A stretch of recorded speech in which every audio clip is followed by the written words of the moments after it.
Well, it turns out that pizza wasn't free because taxpayers are now on the hook for a whole lot more. So I'm back with part 2, dealing with the Lanfine Wind Turbine Project near Oyen and its effect on the Oyen Municipal Airport as well as the air ambulance service into Oyen. So I'll give you a rundown on this issue and the timeline of what I have been working on. My original flight to Oyen that happened in the first video was on March 19th, 2023.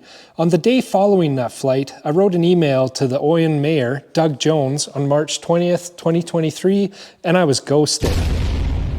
I also wrote an email to Pattern Energy, which is the operator of the Lanfine Wind Turbine Project, on March 20th, 23, and I was also ghosted by them.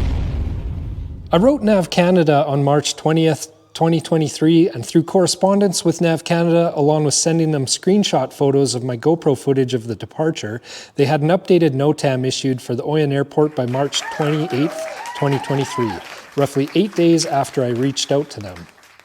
Now, my contact I was speaking with at NAV Canada mentioned that from this point onward, they'd be communicating with the airport operator to update other publications, which I could only assume at the time was going to be the Canada Flight Supplement, the sectional charts, and possibly introducing an RNAV or GPS approach. I uploaded my first video of this wind turbine issue to YouTube on April 5th, 2023, and it seemed to quickly spread throughout the Oyen community. I saw that the town of Oyen released a press release on April 14th, 2023, which included some interesting wording on the situation with the wind turbines and the affected air ambulance service. In the first paragraph, it mentioned that Alberta Health Services confirmed in March 2023 that the Oyen Airport presents a higher than expected risk profile for air ambulance pilots during nighttime or low visibility conditions. I'll touch on this risk profile in a minute. The news release also goes on to mention that a short-term concern will be getting lighting to the turbines installed on the approach to the runway and to update flight planning information. Other improvements mentioned will be the install of an automated weather observing system and a GPS approach to the airport. The runway may also be increased in length and width in the future. Now, this news release issued by the town of Oyen seems to corroborate the information that I gathered in speaking with my contact at NAV Canada, that an RNAV or GPS approach may be something that's coming down the pipe. Now, let's circle back to this talk on the increased risk profile for the Oyen Airport. Here's that site plan again for the Lanfine Wind Turbine Project. I used this site plan to plot the turbine locations into Google Earth. I took the image and removed the background to make the site plan transparent. I then took an image from Google Earth of Oyen, the airport and its surrounding area, and overlaid the transparent site plan onto the Google Earth image, scaling the site plan so that the city boundaries and highways lined up to get the locations of the installed wind turbines. Using the Google Earth measuring tool, I was able to measure the distance from the end of the runway to the turbines that are in the path of runway 14 and 32. The distance measured was approximately 19,871 feet, which is roughly 6.06 kilometers or 3.27 nautical miles. The overall height of the turbines is 591 feet, as provided to NAV Canada from Pattern Energy. This also matches the data you can find on the Vestas website for the Vestas V-150 model turbines that show these large turbines are installed near their minimum recommended install height. What we also need to consider is a difference in ground elevation between the runway and where the turbines are installed. The best information I have on ground elevation is from the aviation sectional chart.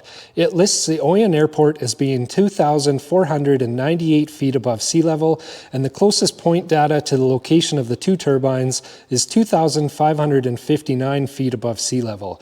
That means that the turbines are installed on ground that is approximately 61 feet higher than the airport elevation, which needs to be added to the overall height of the turbines to get a picture of the approach and departure angle needed to clear the blades. With simple trigonometry, using a run of 19,871 feet and a rise of 652 feet, we get an approach and departure angle of 1.9 degrees to clear the blade tips from the runway.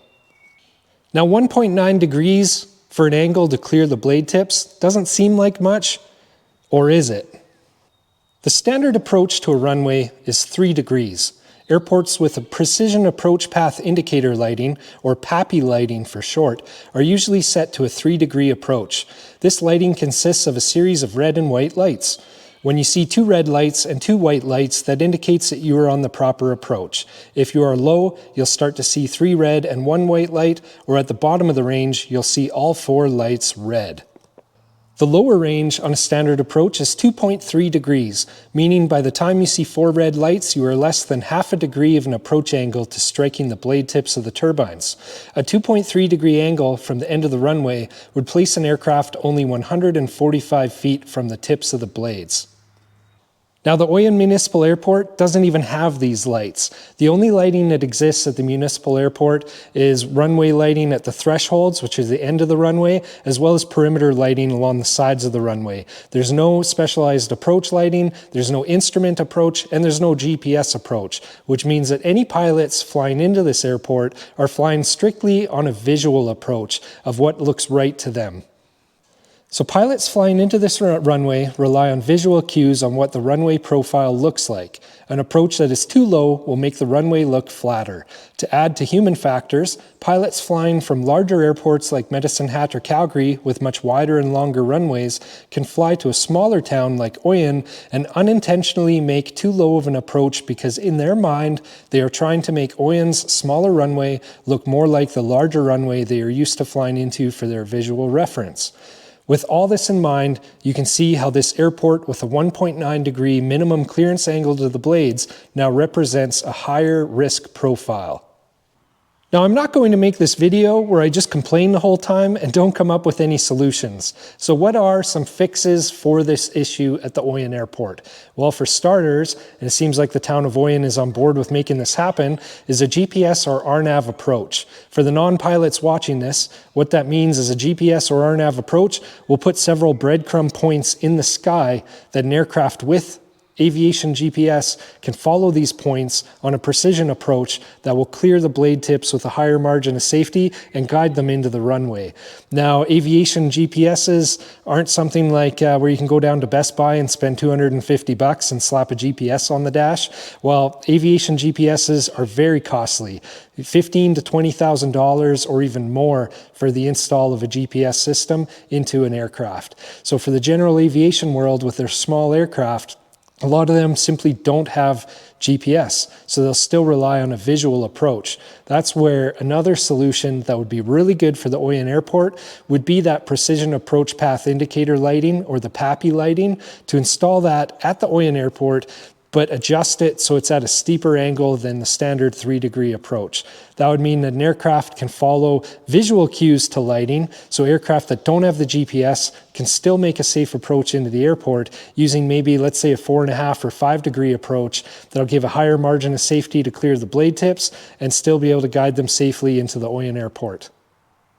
Now, all these upgrades come with a cost. And in the follow-up post that the town of Oyen made to Facebook, they explained that these upgrades are being cost-shared with municipal partners. 10% is covered by the town of Oyen, 10% is covered by the MD of Acadia, and 80% by the special areas. Oyen's portion is already included in the approved 2023 operational budget. Now, what is of paramount importance will be dealing with the unlit turbine that is still in the approach and departure path of the Oyen Airport. There was a follow-up post on Facebook from the town of Oyen mentioning that it will take 4 to 6 weeks to get the turbine lit. Now, I drove to Oyen on April 25th, 2023 and confirmed that that one turbine is still unlit. Here's the video of that. Now, I apologize for the wind today. It's a very windy day. I am parked on Highway 895 with my camera pointed to the east to capture the 3 wind turbines that are installed to the south end of the airfield. Now, today's date is April 25th. The time is approximately 8:55 p.m. I'm going to film this in a continuous shot so nobody can say that I've edited it in any way.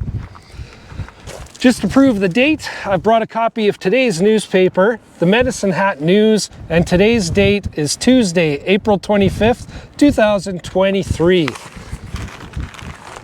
Now, looking to the east, we've got the 3 wind turbines.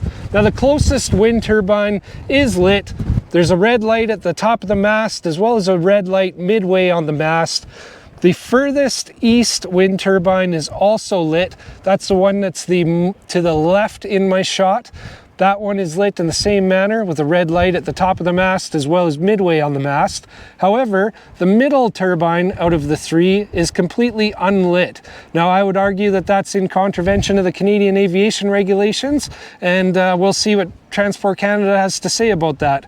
I think you got to step your game up, Pattern Energy, because the placement of that unlit wind turbine is completely unsafe given the proximity of it to runway 14 and 32 of the Oyen Airport.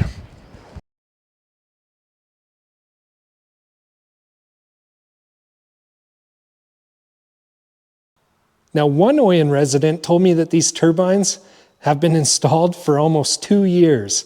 In referencing the previous CADOR's report, they made mention that these turbines have been installed for several months. So I'm not sure how long these turbines have been up, sometime between several months and 2 years.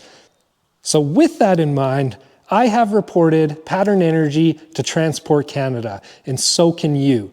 I am only one voice, but if the Oyen residents out there are upset enough, they can also add their voice to it. In my video description, I have included a tutorial on how you can report that wind turbine to Transport Canada.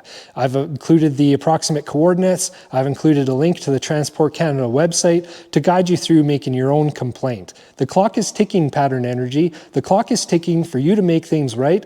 Now, in my complaint to Transport Canada, I have requested that if there is any monetary fine that's determined to be put on Pattern Energy, that perhaps the cost upgrade to the airport be considered in lieu of a monetary fine. After all, Pattern Energy is up here benefiting from Alberta's resources while disrupting a vital service to the Oyen Airport. The least they can do is put some of that money back into the region. So they really should be on the hook for the airport upgrades. I don't know, maybe the taxpayers can agree with me on that. So put that in your complaint to Transport Canada as well. Let's get several voices on board here.